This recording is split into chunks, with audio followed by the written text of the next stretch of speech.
سیرت نبی کریم صلی اللہ علیہ وآلہ وسلم، قسط نمبر 85۔ غزوہ خندق کے واقعات۔ عمرو کے وار سے حضرت علی رضی اللہ عنہ کی پیشانی سے خون بہہ نکلا، مگر انہوں نے فوراً جوابی حملہ کیا۔ عمرو بن عبد ود کی گردن کے نچلے حصے پر ان کی تلوار لگی، تلوار ہنسلی کی ہڈی کو کاٹتی چلی گئی، وہ خاک و خون میں لوٹتا نظر آیا۔ مسلمانوں نے اللہ اکبر کا نعرہ لگایا۔ آپ صلی اللہ علیہ وآلہ وسلم نے یہ نعرہ سنا تو جان لیا کہ حضرت علی رضی اللہ عنہ نے عمرو کو قتل کر دیا ہے۔ اس کے گرد ہی جو لوگ اس کے ساتھ آئے ہوئے تھے واپس بھاگے۔ حضرت زبیر رضی اللہ عنہ نے ان کا پیچھا کیا اور بھاگتے ہوئے ایک کافر پر تلوار کا وار کیا، وہ 2 ٹکڑے ہو گیا۔ حضرت زبیر رضی اللہ عنہ کی تلوار اس کے سر سے ہوتی ہوئی کولہے تک پہنچ گئی۔ اس پر بعض مسلمانوں نے حضرت زبیر رضی اللہ عنہ سے کہا، اے ابا عبداللہ، ہم نے تمہاری تلوار جیسی کاٹ کسی کی نہیں دیکھی، اللہ کی قسم یہ تلوار کا نہیں، تلوار چلانے والے کا کمال ہے۔ تمام دن جنگ ہوتی رہی، خندق کے ہر حصے پر لڑائی جاری رہی۔ اسی وجہ سے آپ صلی اللہ علیہ وسلم اور کوئی مسلمان بھی ظہر سے عشاء تک کوئی نماز نہ پڑھ سکا۔ اس صورتحال کی وجہ سے مسلمان سے بار بار کہتے رہے، ہم نماز نہیں پڑھ سکے۔ یہ سن کر حضور اکرم صلی اللہ علیہ وسلم فرماتے، نہیں میں پڑھ سکا۔ آخر جنگ رکنے پر حضور اکرم صلی اللہ علیہ وآلہ وسلم نے حضرت بلال رضی اللہ عنہ کو اذان دینے کا حکم دیا، اور انہوں نے ظہر کی تکبیر کہی اور حضور اکرم صلی اللہ علیہ وآلہ وسلم نے نماز پڑھائی۔ اس کے فوراً بعد حضرت بلال رضی اللہ عنہ نے عصر کی تکبیر پڑھی اور حضور اکرم صلی اللہ علیہ وآلہ وسلم نے عصر کی نماز پڑھائی۔ اسی طرح مغرب اور عشاء کی نماز باجماعت قضا پڑھی گئی۔ غرض خندق کی لڑائی مسلسل جاری رہی۔ ایک روز خالد بن ولید نے مشرکوں کے ایک دستے کے ساتھ حملہ کیا، لیکن اس طرف اس وقت حضرت اسید بن حضیر رضی اللہ عنہ 200 سواروں کے ساتھ سامنے تھے۔ جو ہی حضرت خالد بن ولید نے اپنے دستے کے ساتھ خندق پار کی، یہ ان کے سامنے آ گئے۔ اس طرح خالد بن ولید ناکام لوٹ گئے۔ اس صورتحال نے طور پکڑا، صحابہ کرام رضوان اللہ علیہم اجمعین پریشان ہو گئے۔ آخر حضور اکرم صلی اللہ علیہ وسلم نے اللہ تعالیٰ سے دعا فرمائی۔ اس کے جواب میں حضرت جبرائیل علیہ السلام آئے اور خوشخبری سنائی کہ اللہ تعالیٰ دشمن پر ہوا کا طوفان نازل فرمائے گا۔ طوفان کے ساتھ اللہ اپنے لشکر فرشتے بھی اس پر نازل کرے گا۔ رسول اللہ صلی اللہ علیہ وسلم نے صحابہ کرام رضوان اللہ علیہم اجمعین کو یہ خبر دے دی۔ سب نے اللہ کا شکر ادا کیا۔ رسول اللہ صلی اللہ علیہ وسلم کی یہ دعا بدھ کے دن ظہر اور عصر کے درمیان قبول ہوئی۔ آخر سر آندھی کے طوفان نے مشرکوں کو آ لیا۔ ان دنوں موسم یوں بھی سرد تھا، اوپر سے انہیں اس سرد طوفان نے گھیر لیا۔ مشرکوں کے خیمے الٹ گئے، برتن الٹ گئے، ہوا کی شدید تپیڑوں نے ہر چیز ادھر سے ادھر کر دی۔ لوگ سامان کے اوپر اور سامان لوگوں پر آ گرا۔ پھر تیز ہوا سے اس قدر ریت اڑی کہ ان میں سے نہ جانے کتنے ریت میں دفن ہو گئے۔ ریت کی وجہ سے آگ بجھ گئی، چولہے ٹھنڈے ہو گئے۔ آگ بجھنے سے اندھیرے نے گویا انہیں نگل لیا۔ یہ اللہ کا عذاب تھا جو فرشتوں نے ان پر نازل کیا، اور وہ درہم برہم ہو گئے۔ اللہ تعالیٰ ارشاد فرماتے ہیں، پھر ہم نے ان پر ایک آندھی اور ایسی فوج بھیجی جو تمہیں دکھائی نہیں دیتی تھی، اور اللہ تعالیٰ تمہارے اعمال کو دیکھتے ہیں۔ جہاں تک فرشتوں کا تعلق ہے تو اس سلسلے میں اصل بات یہ ہے کہ انہوں نے خود جنگ میں شرکت نہیں کی، بلکہ اپنی موجودگی سے مشرکوں کی دلوں میں خوف اور رعب پیدا کر دیا، اور اس رات جو ہوا چلی اس کا نام باد صبا ہے، یعنی وہ ہوا جو سخت سرد رات میں چلے۔ چنانچہ آپ صلی اللہ علیہ وآلہ وسلم نے ارشاد فرمایا، باد صبا سے میری مدد کی گئی اور ہوائے زرد کے ذریعے اس قوم کو تباہ کیا گیا۔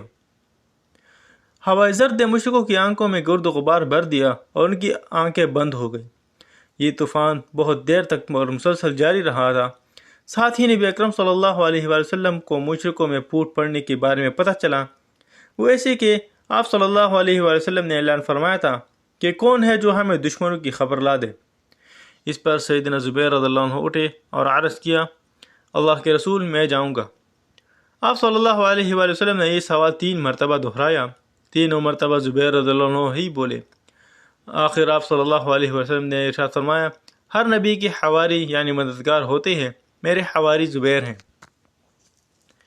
پھر آپ صلی اللہ علیہ وآلہ وسلم نے حضرت حذیفہ بن یمان رضی اللہ عنہ کو اس کام کے لیے روانہ فرمایا تھا تکن کی وجہ سے ان میں اتنی طاقت نہیں تھی کہ جا سکتے، لیکن حضور اقدس صلی اللہ علیہ وآلہ وسلم نے ان کے لیے دعا فرمائی، جاؤ، اللہ تعالیٰ تمہارے سامنے سے اور پیچھے سے، دائیں سے اور بائیں سے تمہاری حفاظت فرمائے اور تم خیریت سے لوٹ کر ہمارے پاس آ جاؤ۔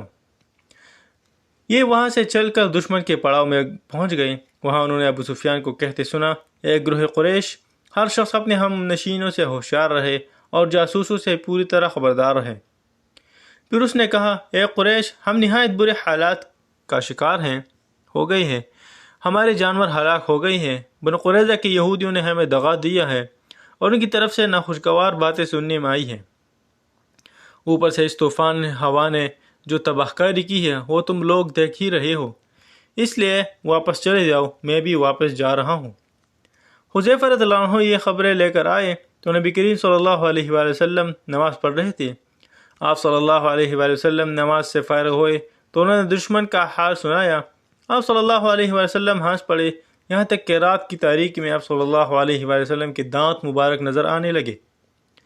جب کفار کا لشکر مدینہ منورہ سے بدحواس ہو کر بھاگا تب اللہ کے رسول صلی اللہ علیہ وآلہ وسلم نے فرمایا، اب یہ آئندہ ہم پر حملہ اور نہیں ہوں گے بلکہ ہم ان پر حملہ کریں گے۔ خندق کی جنگ کے موقع پر کچھ خاص واقعات پیش آئے۔ جب خندق کودی جا رہی تھی تو اس دوران ایک صحابی بشیر بن سعد رضی اللہ عنہ کی بیٹی ایک پیالے میں کچھ کھجوریں لے لائی۔ یہ کھجوریں وہ اپنے باپ اور ماموں کے لیے لائی تھی۔ حضور اکرم صلی اللہ علیہ وآلہ وسلم کی نظر ان پر کھجور پر پڑی تو فرمایا، کھجوریں ادھر لاؤ۔ اس لڑکی نے کھجوروں کا برتن آپ صلی اللہ علیہ وسلم کے ہاتھوں میں الٹ دیا۔ کھجوریں اتنی نہیں تھی کہ دونوں ہاتھوں بھر جاتے۔ آپ صلی اللہ علیہ وسلم نے یہ دیکھ کر ایک کپڑا منگایا، اس کو پھیلا کر بچھایا، پھر پاس کھڑے صحابی سے فرمایا، لوگوں کو آواز دو، دوڑ کر آئیں۔ چنانچہ سب جلدی ہی آ گئے۔ آپ صلی اللہ علیہ وآلہ وسلم اپنے ہاتھوں سے کھجوریں اس کپڑے پر گرانے لگے۔ سب لوگ اس پر سے اٹھا کر کھاتے رہے۔ کھجوریں شروع کرنے سے پہلے سب لوگ بھوکے تھے۔ بھوک کی حالت میں ان سب نے کھجوریں کھائیں، سب کے پیٹ بھر گئے اور آپ صلی اللہ علیہ وسلم کے ہاتھوں سے کھجوریں ابھی تک گر رہی تھیں۔ ایسا ہی ایک واقعہ سیدنا جابر رضی اللہ عنہ کا پیش آیا۔